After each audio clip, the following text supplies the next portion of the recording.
আসসালামু আলাইকুম। জি, আমি আজকে এই আমের টেস্টটা করতেছি। দেখেন এই যে আপনাদের সাথে শেয়ার করতেছি যে এই কারণেই যে এটা কিন্তু বাহিরের আম। আমি বাহারাইনে আছি। এটা বাহারাইনের আম না।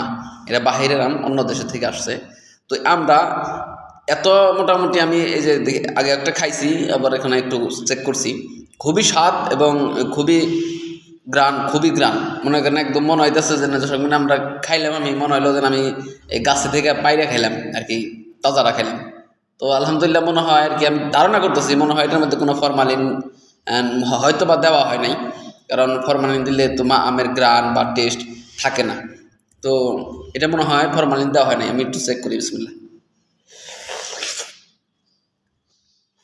আলহামদুলিল্লাহ খুবই টেস্টিকর এবং আর কি মনটা আর কি মোটামুটি শান্ত হয়ে গেল আমটা খাই। ধন্যবাদ সকলকে। আসসালামু আলাইকুম রহমতুল্লাহ।